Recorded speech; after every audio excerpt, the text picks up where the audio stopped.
Guys, welcome back to the channel. ಮೊದಲನೇದಾಗಿ ನಮ್ಮ ಬೆಕ್ಕಿ Lynch ಅವರ ಬಗ್ಗೆ ಮಾತಾಡೋದಾದ್ರೆ ಲಿಟ್ರಲಿ ಇನ್ನೂ ಕೂಡ ನಮ್ಮ ಬೆಕ್ಕಿ ಲಿಂಚ್ ಅವರು ಸ್ಯಾಮಿ ಝೈನ್ ಅವ್ರಿಗೋಸ್ಕರ ಫೈಟ್ ಮಾಡ್ತಾ ಇದ್ದಾರೆ. ನಿಮ್ಮೆಲ್ಲರಿಗೂ ಕೂಡ ಗೊತ್ತೇ ಇರಬಹುದು, ಸ್ಯಾಮಿ ಝೈನ್ ಅವರಿಗೆ ಸಿಕ್ಕಾಪಟ್ಟೆ ಮೋಸ ಆಯಿತು. ಅಂಡ್ ಅದಾದ್ಮೇಲೆ ನಮ್ಮ ಬೆಕ್ಕಿ ಲಿಂಚ್ ಅವರು ಒಂದು ಟ್ವೀಟ್ ನ ಮಾಡಿ ತಿಳಿಸಿದ್ರು, ಸ್ಯಾಮಿ ಝೈನ್ ಅವ್ರನ್ನ ರಾಬ್ರಿ ಮಾಡಿದ್ದಾರೆ ಸಿಎಂ ಪಂಕ್ ಅವರು ಅಂತ. ಅಂಡ್ ಈಗ ರೀಸೆಂಟ್ ಆಗಿ ಬೆಕ್ಕಿ ಲಿಂಚ್ ಅವರ ಬಳಿ ಪ್ರಶ್ನೆ ಕೇಳಲಾಗುತ್ತೆ, ನೀವೇನಾದ್ರೂ ಜನರಲ್ ಮ್ಯಾನೇಜರ್ ಆದ್ರೆ ನಿಮ್ಮ ಮೊದಲ 2 ಮೂವ್ಸ್ಗಳು ಯಾವ್ದಾಗಿರುತ್ತೆ ಅಂತ. ಅದರಲ್ಲಿ ಒಂದನ್ನ ನಮ್ಮ ಬೆಕ್ಕಿ ಲಿಂಚ್ ಅವರು ಹೇಳ್ತಾರೆ, ಎಸ್ ನಾನು ಮಲ್ಟಿಪಲ್ ಟೈಮ್ ಇಂಟರ್ಕಾಂಟಿನೆಂಟಲ್ ಚಾಂಪಿಯನ್ ಆಗ್ತಾನೆ ಇರಲಿಲ್ಲ, ಯಾಕಂದ್ರೆ ಆ ಒಂದು ಇಂಟರ್ಕಾಂಟಿನೆಂಟಲ್ ಚಾಂಪಿಯನ್ಶಿಪ್ ನಾನು ಸೋಲ್ತಾನೆ ಇರಲಿಲ್ಲ. ಸೊ ಅದ್ರ ಬಗ್ಗೆ ನಾನು ಸಿಕ್ಕಾಪಟ್ಟೆ ಗಮನ ಹರಿಸುವೆ ಅಂಡ್ ನನಗೇನು ಮೋಸ ಆಯಿತು ಅದನ್ನೆಲ್ಲ ನಾನು ತಡೆಗಟ್ಟುವೆ. ಎರಡನೇದಾಗಿ ಸ್ಯಾಮಿ ಝೈನ್ ಅವರು ಇನ್ನೂ ಕೂಡ ಅನ್ಡಿಸ್ಪ್ಯೂಟೆಡ್ WWE ಚಾಂಪಿಯನ್ ಆಗೇ ಇರಬೇಕಾಗಿತ್ತು. ಬಟ್ ಸಿಎಂ ಪಂಕ್ ಅವರು ಬಂದು ಸ್ಯಾಮಿ ಝೈನ್ ಅವ್ರನ್ನ ರಾಬರಿ ಮಾಡಿಬಿಟ್ರು. ಅದಕ್ಕೂ ಕೂಡ ನಾನು ನ್ಯಾಯ ಕೊಡಿಸ್ತಾ ಇದ್ದೆ ಅಂತ ನಮ್ಮ ಬೆಕ್ಕಿ ಲಿಂಚ್ ಅವರು ಇನ್ನೂ ಕೂಡ ಸ್ಯಾಮಿ ಝೈನ್ ಅವರ ಪರವಾಗಿನೇ ಮಾತಾಡ್ತಾ ಇದ್ದಾರೆ. ನೆಕ್ಸ್ಟ್ ಅಪ್ಡೇಟ್ ಕಡೆ ಬರೋದಾದ್ರೆ ಇದ್ದಿರ್ತಕ್ಕಂಥದ್ದು ನಮ್ಮ ಸೋಲೋ ಸಿಕೋವಾ ಅವರ ಬಗ್ಗೆ. ಲಿಟ್ರಲಿ ಇಂಟರ್ನೆಟ್ ಅಲ್ಲಿ ಸೋಲೋ ಸಿಕೋವಾ ಅವರ ಫ್ಯಾನ್ಸ್ ಗಳು ನೈಟ್ ಅಂಡ್ ನೈಟ್ ಜಾಸ್ತಿ ಆಗಿದ್ದಾರೆ ಅಂತ ಹೇಳಬೇಕು. ಅಷ್ಟೇ ಅಲ್ಲ, ಈಗ ನಮ್ಮ ಸೋಲೋ ಸಿಕೋವಾ ಅವರ ಕ್ಯಾರೆಕ್ಟರ್ ಫ್ಯಾನ್ಸ್ ಗಳಿಗೆ ಸಿಕ್ಕಾಪಟ್ಟಿ ಇಷ್ಟ ಆಗ್ತಾ ಇದೆ. ಯಾಕಂದ್ರೆ ಈಗ ನಮ್ಮ ಸೋಲೋ ಸಿಕೋವಾ ಅವರು ಆಸ್ ಪ್ಯೂರ್ ಬೇಬಿ ಫೇಸ್ ಆಗಿ ನಮಗೆ ನೋಡೋದಕ್ಕೆ ಸಿಗ್ತಾ ಇದ್ದಾರೆ. ಅಷ್ಟೇ ಅಲ್ಲ, ಮಂಡೇ ನೈಟ್ ರಾಲಿ ಅವರು ಕೊಟ್ಟಂತಹ ಫನ್ನಿ ಜೋಕ್ಸ್ ಗಳು ಹಾಗೆ ಅವರ ರಿಯಾಕ್ಷನ್ ನ ನೋಡಿ ಫ್ಯಾನ್ಸ್ ಗಳು ಇನ್ನೂ ಕೂಡ ಸೋಲೋ ಸಿಕೋವಾ ಅವರ ಆ ಒಂದು ಕ್ಯಾರೆಕ್ಟರ್ ನ ಎಂಜಾಯ್ ಮಾಡ್ತಾ ಇದ್ದಾರೆ.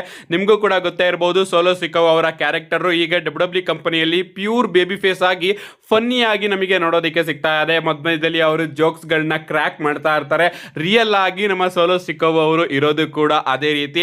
ಅಂಡ್ ಆಫ್ ಏರ್ ಕೆಲವೊಂದಷ್ಟು ವಿಡಿಯೋಸ್ ಗಳು ಕೂಡ ವೈರಲ್ ಆಗ್ತಾ ಇದೆ ನಮ್ಮ ಸೋಲೋ ಸಿಕೋವಾ ಅವ್ರದ್ದು. ಅಂಡ್ ಈಗ ಈ ಒಂದು ಕ್ಯಾರೆಕ್ಟರ್ ನ ಫ್ಯಾನ್ಸ್ ಗಳಂತೂ ಸಿಕ್ಕಾಪಟ್ಟೆ ಇಷ್ಟಪಡ್ತಾ ಇದ್ದಾರೆ. ಬರೀ ಫ್ಯಾನ್ಸ್ ಗಳು ಮಾತ್ರ ಅಲ್ಲ ಗಾಯ್ಸ್, WWE ಬ್ಯಾಕ್ ಸ್ಟೇಜ್ ಅಲ್ಲೂ ಕೂಡ ಸೋಲೋ ಸಿಕೋವಾ ಅವ್ರಿಗೋಸ್ಕರ ಇಂಟ್ರೆಸ್ಟ್ ಜಾಸ್ತಿ ಆಗಿದೆಯಂತೆ. ಅಂಡ್ ಬ್ಯಾಕ್ ಸ್ಟೇಜ್ ಅಲ್ಲೂ ಕೂಡ ಸೋಲೋ ಸಿಕೋವಾ ಅವರ ಆ ಒಂದು ಕ್ಯಾರೆಕ್ಟರ್ ನ ಎಲ್ಲರೂ ಇಷ್ಟ ಪಡ್ತಾ ಇದಾರಂತೆ. ಅಂಡ್ ಪ್ರಾಬಬ್ಲಿ ಸೋಲೋ ಸಿಕೋವಾ ಅವರ ಬುಕ್ಕಿಂಗ್ ಅಲ್ಲಿ ಸ್ವಲ್ಪ ಬೂಸ್ಟ್ ಗಳನ್ನು ಕೂಡ ನಾವು ಇದರಿಂದ ಎಕ್ಸ್ಪೆಕ್ಟ್ ಮಾಡಬಹುದು.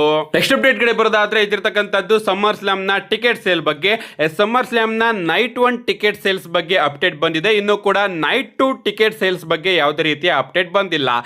ನೈಟ್ 1 ನಲ್ಲಿ ಸೀಟಿಂಗ್ ಕೆಪಾಸಿಟಿ ಇರೋದು 34,729 ಅಂಡ್ WWE ಅವರು ಈಗಾಗಲೇ 32,625 ಟಿಕೆಟ್ ಗಳನ್ನ ಮಾರಾಟ ಮಾಡಿದ್ದಾರೆ. ಅಂಡ್ ಇನ್ನ ಬಾಕಿ ಉಳಿದಿರೋದು 1,356 ಟಿಕೆಟ್ ಗಳು ಮಾತ್ರ. ಅಂಡ್ ರೀಸೆಂಟ್ ಆಗಿ ನಾನು ಟಿಕೆಟ್ ಸೇಲ್ಸ್ ಅಪ್ಡೇಟ್ ನ ಕೊಟ್ಟಾಗ ನೈಟ್ 2 ಗಿಂತ ನೈಟ್ 1 ನಲ್ಲೇ ಟಿಕೆಟ್ ಗಳು ಜಾಸ್ತಿ ಮಾರಾಟ ಆಗಿತ್ತು.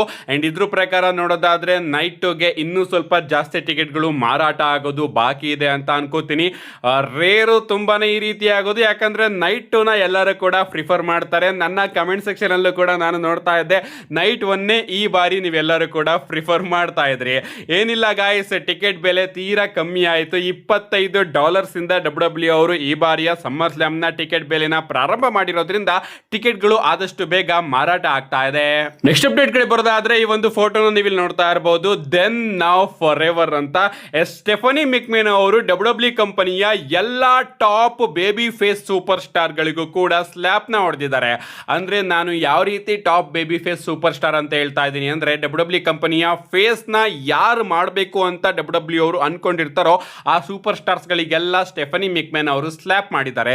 ಮೊದಲನೇದಾಗಿ ಜಾನ್ಸಿನ್ ಅವ್ರಿಗೂ ಕೂಡ ಸ್ಲ್ಯಾಪ್ ಮಾಡಿದ್ದಾರೆ, ಎರಡನೇದಾಗಿ ರೋಮನ್ ರೈನ್ಸ್ ಅವ್ರಿಗೂ ಕೂಡ ಸ್ಲ್ಯಾಪ್ ಮಾಡಿದ್ರು, ಅಂಡ್ ಮೂರನೇದಾಗಿ ಕೋಡಿ ರೋಡ್ಸ್ ಅವ್ರಿಗೂ ಕೂಡ ಅವರು ಸ್ಲ್ಯಾಪ್ ಮಾಡಿದ್ರು. ಸೊ ಈ ರೀತಿ ನೆಕ್ಸ್ಟ್ ಯಾರು ಸ್ಟೆಫನಿ ಮೆಕ್ಮೆನ್ ಅವರ ಕೈಯಲ್ಲಿ ಸ್ಲ್ಯಾಪ್ ನ ತಗೋತಾರೋ ಅವರೇ ಫ್ಯೂಚರ್ ಆಫ್ ದ ಕಂಪನಿ ಅಂತ ನೀವೆಲ್ಲರೂ ಕೂಡ ಅರ್ಥ ಮಾಡ್ಕೊಳ್ಳಿ. ಇನ್ನ ಆ ಸೂಪರ್ ಸ್ಟಾರ್ ಯಾರಾಗ್ತಾರೆ, ನಮ್ಮ ಬ್ರಾನ್ ಬ್ರೇಕರ್ ಆಗಿರ್ತಾರ ಅಥವಾ ಒಬಾ ಫೇಮಿ ಅವರು ಆಗ್ತಾರ ಅಂತ ಕಾದ್ ನೋಡ್ಬೇಕು. ಇನ್ನ ನಮ್ಮ ಬ್ರಾನ್ ಬ್ರೇಕರ್ ಬಗ್ಗೆ ಮಾತಾಡ್ತಿದೀವಿ ಅಂದ್ರೆ, ನಮ್ಮ ಎಜ್ ಸ್ಟೈಲ್ ಅವರು ರೀಸೆಂಟ್ ಆಗಿ ಬ್ರಾನ್ ಬ್ರೇಕರ್ ಅವರ ಬಗ್ಗೆ ಒಂದು ಕಮೆಂಟ್ ನ ಪಾಸ್ ಮಾಡಿದ್ದಾರೆ. ಅವ್ರು ಹೇಳ್ತಾರೆ, ಬ್ರಾನ್ ಬ್ರೇಕರ್ ಅವರಿಗೆ ಈಗ WWE ಅವರು ರಾಕೆಟ್ ಪುಷ್ ನ ಕೊಟ್ಟಿ ನೆಕ್ಸ್ಟ್ ಚಾಂಪಿಯನ್ ಮಾಡಬೇಕು, ಹಾಗಾದ್ರೆ ಸೂಪರ್ ಆಗಿರುತ್ತೆ ಅಂತ ನಮ್ಮ ಎಜ್ ಸ್ಟೈಲ್ ಅವರು ಬ್ರಾನ್ ಬ್ರೇಕರ್ ಅವ್ರಿಗೋಸ್ಕರ ಒಂದು ಕಮೆಂಟ್ ನ ಪಾಸ್ ಮಾಡಿದ್ದಾರೆ. ಯಾವ ರೀತಿ ನಮ್ಮ ಟ್ರಿಪಲ್ ಎಚ್ ಅವರು ಜೇ ಉಸೋ ಮೇಲೆ ನಂಬಿಕೆ ಇಟ್ಟು ಅವ್ರ ತಿಕ್ಕಕ್ಕೆ ರಾಕೆಟ್ ಇಟ್ಟಿದ್ರು, ಅದೇ ರೀತಿ ಈಗ ನಮ್ಮ ಬ್ರಾನ್ ಬ್ರೇಕರ್ ಅವ್ರಿಗೂ ಕೂಡ ಪುಷ್ ನ ಕೊಡಬೇಕು ಅಂತ ನಮ್ಮ ಎಜ್ ಸ್ಟೈಲ್ ಅವರು ಸ್ಟೇಟ್ಮೆಂಟ್ ನ ಕೊಟ್ಟಿದ್ದಾರೆ. ನಿಜವಾಗ್ಲೂ ಕೊಟ್ಟಿದ್ದಿದ್ರೆ ಗಾಯ್ಸ್ ಸೂಪರ್ ಆಗಿರೋದು. ನಾನು ಅನ್ಕೋತಾ ಇದ್ದೆ ನೆಕ್ಸ್ಟ್ ಇಯರ್ ಸಮ್ಮರ್ ಸ್ಲಾಮ್ ಅಲ್ಲಿ ಪ್ರಾಬಬ್ಲಿ WWE ಅವರು ರೋಮನ್ ರೈನ್ಸ್ ಆಗಿ ಬ್ರಾನ್ ಬ್ರೇಕರ್ ಅವರ ಮ್ಯಾಚ್ ನ ಪ್ಲಾನ್ ಮಾಡಿರ್ತಾರೆ, ಅಲ್ಲಿಗೆ ಸ್ಟೋರಿ ಲೈನ್ ನ ತಗೊಂಡೋಗಿರ್ತಾರೆ ಅಂತ. ಬಟ್ ನಾವ್ ಏನ್ ನೋಡ್ತಾ ಇದೀವಿ, ಬ್ರಾನ್ ಬ್ರೇಕರ್ ಅವರು ಈ ಬಾರಿಯ ಸಮ್ಮರ್ ಸ್ಲಾಮ್ ನ ಮಿಸ್ ಮಾಡ್ಕೋತಾ ಇದ್ದಾರೆ. ಸೊ ಕ್ಯಾರೆಕ್ಟರ್ ಆರ್ಕ್ ಎಲ್ಲಿಂದ ಎಲ್ಲಿಗೆ ತಗೊಬಂದು ನಿಲ್ಸಿದ್ದಾರೆ WWE ಅವರು ನಿಮ್ಮೆಲ್ಲರಿಗೂ ಕೂಡ ಅರ್ಥ ಆಗ್ತಾ ಇದೆ ಅಂತ ಅನ್ಕೋತೀನಿ. ನೆಕ್ಸ್ಟ್ ಅಪ್ಡೇಟ್ ಕಡೆ ಬರೋದಾದ್ರೆ ಇದಿರ್ತಕ್ಕಂಥದ್ದು ನಮ್ಮ ಸತ್ ಫ್ರೀಕ್ ಫ್ರೀಕಿನ್ ರಾಲಿನ್ಸ್ ಅವರ ಬಗ್ಗೆ ಮಂಡೇ ನೈಟ್ ರಾ ಅಲ್ಲಿ ನೀವು ಕೂಡ ಗಮನಿಸಿದ್ರೆ ಈ ಒಂದು ವಿಚಾರನ ಕಮೆಂಟ್ ಸೆಕ್ಷನ್ ಅಲ್ಲಿ ಕಮೆಂಟ್ ಮಾಡಿ. ನಮ್ಮ ಸೆತ್ ಫ್ರೀಕಿನ್ ರಾಲಿನ್ಸ್ ಅವ್ರಿಗೂ ಕೂಡ ಹೇರ್ ಫಾಲ್ ಆಗ್ತಾ ಇದೆ. ನನಗೂ ಕೂಡ ಆಗ್ತಾ ಇದೆ, ಅದು ಸೆಕೆಂಡ್ರಿ. ನಮ್ಮ ಸೆತ್ ಫ್ರೀಕಿನ್ ರಾಲಿನ್ಸ್ ಅವರು ಕೂಡ ಬಾಲ್ಡ್ ಆಗ್ತಾ ಬರ್ತಾ ಇದ್ದಾರೆ. ನಾನು ಗಮನಿಸ್ತಾ ಇದ್ದೆ ಸೆತ್ ರಾಲಿನ್ಸ್ ಅವರ ಹೇರ್ ಲೈನು ಹಾಳಾಗ್ತಾ ಇದೆ ಅಂಡ್ ಅವರ ಟಾಪ್ ಅಲ್ಲೂ ಕೂಡ ಹೇರ್ ಲಾಸ್ ಆಗ್ತಾ ಇದೆ ಅಂತ ಅಂಡ್ ಈ ಒಂದು ಫೋಟೋಸ್ ಗಳಲ್ಲಿ ನೀವು ನೋಡ್ತಾ ಇರಬಹುದು. ಸೊ ಸದ್ಯಕ್ಕೆ ನಮ್ಮ ಸೆತ್ ರಾಲಿನ್ಸ್ ಅವರು ಕೂಡ ಹೇರ್ ಲಾಸ್ ಇಂದ ತೊಂದರೆಗೆ ಒಳಗಾಗಿದ್ದಾರೆ.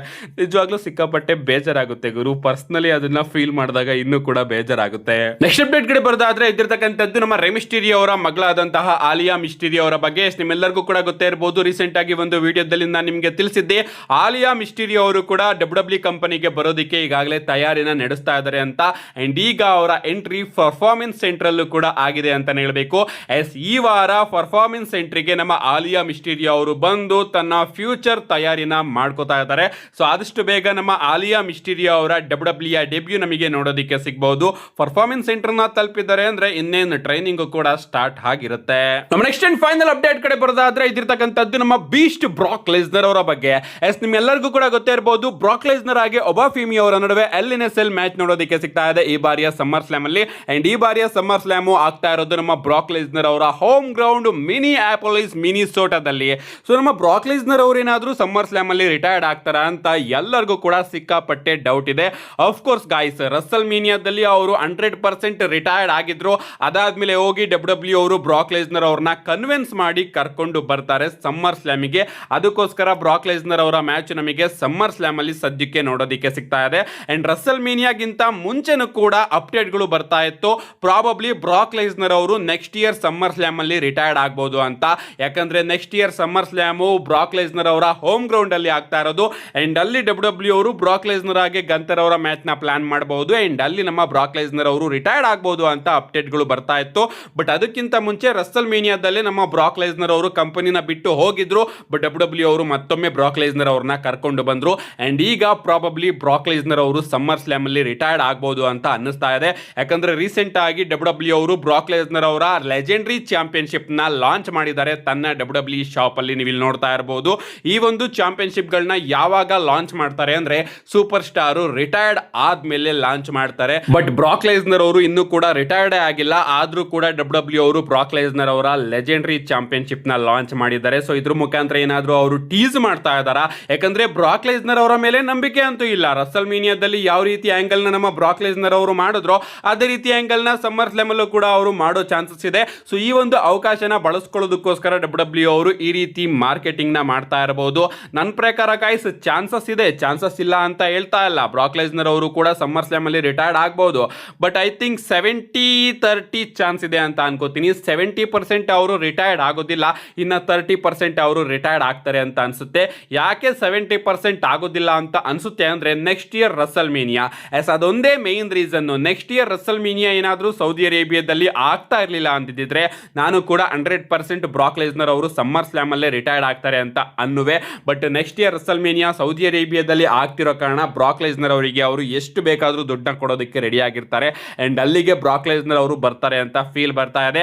ಆದ್ರೂ ಕೂಡ ಡಬ್ಲ್ಯೂ ಅವರು ಯಾವುದಕ್ಕೂ ಚಾನ್ಸ್ ನ ತಗೊಳ್ಳೋದು ಬೇಡ ಅಂತ ನಮ್ಮ ಬ್ರಾಕ್ ಲೆಸ್ನರ್ ಅವರ ಲೆಜೆಂಡರಿ ಚಾಂಪಿಯನ್ಶಿಪ್ ನ ಲಾಂಚ್ ಮಾಡಿದ್ದಾರೆ.